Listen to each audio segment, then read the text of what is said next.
ما تنساش تشتركوا في القناة والضغط على الجرس باش يوصلكم كل جديد. السلام عليكم، مرحبا بكم، نتمنىكم تكونوا في احسن الاحوال وانتم كتشاهدوا هذا الفيديو. معكم شيماء اللي ما شاء الله غادي نحضر معكم كريب مالح بواحد الحشوه لذيذه وبنينه. والكريب غادي نعاود نشاركو معكم كيجي ناجح ومزيون. نبداو على بركه الله. اول حاجه في الخلاط الكهربائي غادي نوضعوا البيض، ما يكونوش حبات صغارين. غادي نضيف عليهم الملح ربع ملعقه صغيره، وغادي نضيفوا الابزار او فلفل اسود ورشه من الثوم بودره اذا توفر لكم. ممكن تضيفوا الثوم عادي، واحد الفص الثوم قطعوه صغير وضيفوه مع مكونات اللي ما توفر لكم شي ثوم بودره. ضيف السحتار او اعشاب منسمه، وغادي نضيف زيت المائده 3 ملاعق كبار. ممكن تضيفوا الزبده اذا بغيتوا في عوض الزيت. وغادي نضيفوا ربع لتر من الماء مع ربع لتر من الحليب، هما اللي غادي نخلطوا بهم الكريب ديالنا. فبالنسبه للكريب الحلو كنفضل يكون كامل بالحليب، يعني يكون نصف لتر كامل ديال الحليب. الملح كنخلط بين الماء والحليب. وغادي نضيفوا 4 كيلو من الطحين، يعني 250 غرام من الطحين. اذا استعملتوا كاس العنبه ممكن تستعملوا 2.5 كيس عامرين، والقياس الكاس العنبه اللي هو كبير ماشي صغير. فكنخلطوا المكونات ديالنا مزيان ونتاكدوا بلي هما ما ملتصقينش في الجوانب صافي. وغادي نخليوه يرتاح على جنب. اذا كان الجو بارد ممكن تخليوهم غير برا، واذا كان الصيف من الافضل نوضعوه في الثلاجه واحد الساعه. وغادي ندوزو نحضروا الحشو ديالنا في مقلاة على النار. وضعت هنايا الزيت مع الزبده، غادي نضيف عليهم ثوم مبشور نصف ملعقه صغيره، وطبعا على حسب الكميه اللي غادي تحضروا. وغادي نزيدوا واحد البصله متوسطه مقطعه قطع صغيره مربعات صغارين، وكنشحروهم مزيان مع بعض. ممكن انكم تخليو البصل حتى يتعسل. هنايا غير شحرتهم شويه هكذا مع بعض شويه غير دبل البصل. وغادي نضيف عليه قطع من لدن اولا الدجاج، صدر الدجاج يكون مقطع شويه صغير ماشي كبارين. طبعا يكون منقي ومغسول، كان عندي في الماء والملح والليمون باش كتزول داك الزنخه ديالو. ممكن كيف قلت لكم تستعملوا لدن. فهنا النار عندي متوسطه حيت كيف شفتوا البصل غير شحرناه ماشي طاب. فغادي نخلي كلشي يطيب مع بعضه. اذا بغيتوا الدجاج غير تسهطوه هكذا دغيا، فالبصل طيبوه مزيان في الاول، عاد عملوا الدجاج ويكون النار مجهده باش دغيا كيتشحر. ضفت الملح فلفل اسود، وغادي نضيف عليهم الثوم بودره. بالنسبه للملح طبعا على حسب الذوق كل واحد. ثوم بودره وفلفل اسود غير راس معلقه. ضفت عليهم سكنجبير او زنجبيل بودره ربع ملعقه صغيره تقريبا.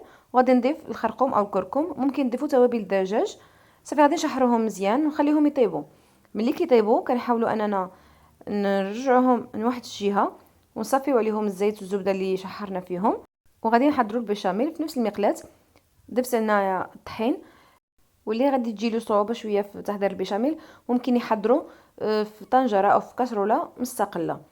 يعني داك الزبده والزيت نصفيوهم في شي طنجره او في كاسروله، وعاد نضيفوا عليها الطحين ونبداو نحضروا البشاميل ديالنا، يعني نكملوا مراحل البشاميل وحتى نكملوه عاد نمزجوا المكونات كامله مع بعض.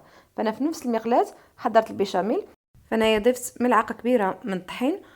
وبالنسبه للزيت جاني ناقص، غادي نضيف كميه من الزيت حتى كنحصلوا على خليط متجانس، تقريبا 2 ملاعق الزيت زيت. وغادي نمزجوهم مزيان مع بعض الطحين مع الزيت. عاد نبداو نضيفوا الحليب، والحليب تقريبا ربع لتر غادي تحتاجوا على حسب الخطوريه ديال الخليط ديالكم.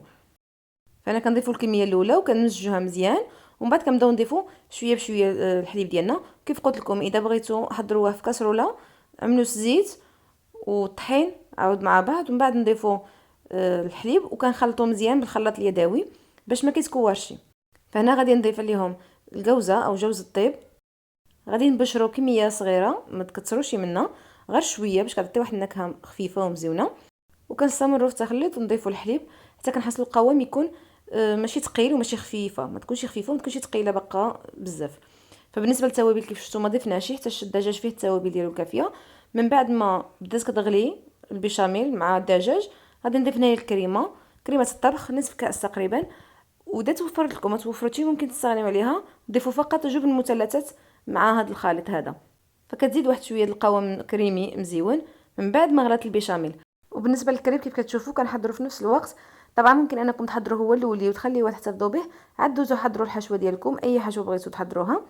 فانايا غادي نكمل معكم هذه الحشوه وندوزو ونشوفوا الطريقه كيفاش حضرناه. من بعد ما كيتجانسوا كتغلي بهذه الطريقه. غادي نضيف كميه من جبن موتزاريلا، الكميه صغيره، كميه اخرى غادي نضيفوها من بعد. فهنايا غادي نمزجو مزيان باش كتجي داك التعليكه في الصلصه ديالنا وكتجي مزيونه. كنمزجوهم مزيان ونحيدوهم على النار. فبالنسبه للكريب هنايا مقلاه عندنا على النار كتسخن، النار تكون هادئه، الافضل تكون مقلاه خاصه او مقلاه ما كتلصقش. فانا بالنسبه للقياس خديته بهاد المغروفه هاديه اللي كتهز لي بالضبط واحد الحبه من الكريب في هاد المقلاه هادي. وانتم طبعا الكريب لولي غادي تجربوا باش تشوفوا القياس اللي غادي تبداو تاخذوه باش كتجي سهله.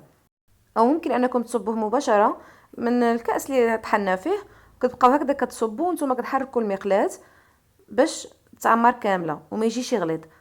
فهنا صافي حدا كتبقى تزول بسهوله، وكنشوفوا الاطراف ديالها تعلاو شويه وحال يتحمروا. غادي نقلبوها. فهنايا ملي كنقلبوها كيف شفتوا هنايا خدات داك الاشكال، كتكون المقله سخونه. ملي كنبداو نعدلوا الاولى والثانيه صافي كتعوض الشكل القاعده، كتجي مطلوق لون واحد صافي. ملي كنقلبوها غير شويه ما كنتعطلوش عليها، كنشوفوها باللي تحمرات، خدات هاد التحميرات صغارين صغارين.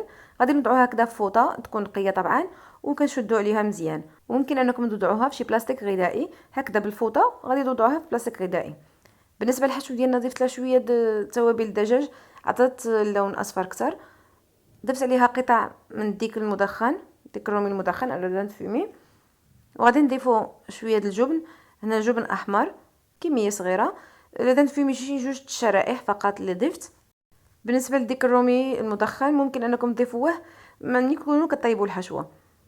وكنمزجوا المكونات ديالنا مزيان مع بعضهم.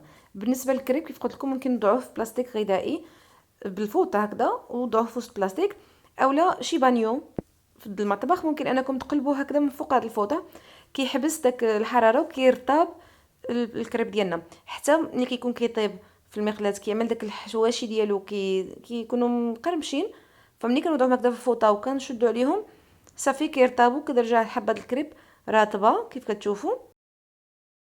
فهنايا من بعد ما كملنا الكميه ديالنا كامله كيف كتشوفوا الشكل ديالو مرطب، ما كتهرس ما حتى شي حاجه، وكيساعد في الحشوات، وكيجي مزيون بزاف وناجح هذا الكريب هذا. فكيف كتشوفوا الشكل ديالو هنايا ما غاديش نعمروا هذه الجهه، ولكن غادي نعمروا الجهه اللي محمره باش كيجي هذا الشكل اللي هو اللي على الخارج. كيف كتشوفوا الحواشي ديالو راتبين، ودائما نغطيو اللي بقاو لنا.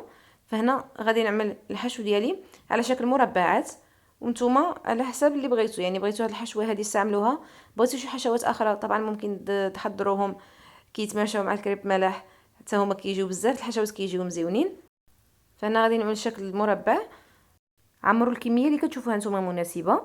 فهنايا من بعد ما عمرتها شديت بهذا الشكل هذا جوج الاطراف. بالنسبه للاطراف الثانيه كنوضع الكريمه باش تلتصق، وكنشدهم حتى هما كذلك بهذه الطريقه هذه. طريقه سهله كتجي هذه المملحه، اولا كيف قلت لكم ممكن تحضروها كوجبه سريعه هكذا، تكونوا محضرين الكريب من قبل. بالنسبه للكريب ممكن انكم تحضروه وتضعوه في الثلاجه، كيبقى مده 4 ايام كيبقى مزيان. غير وضعوه في بلاستيك الغذائي او البلاستيك الخاص بالمجمد، ممكن تضعوه فيه تخليهم مطلوقين وتضعوهم في الثلاجه كيبقاو لكم مزيانين.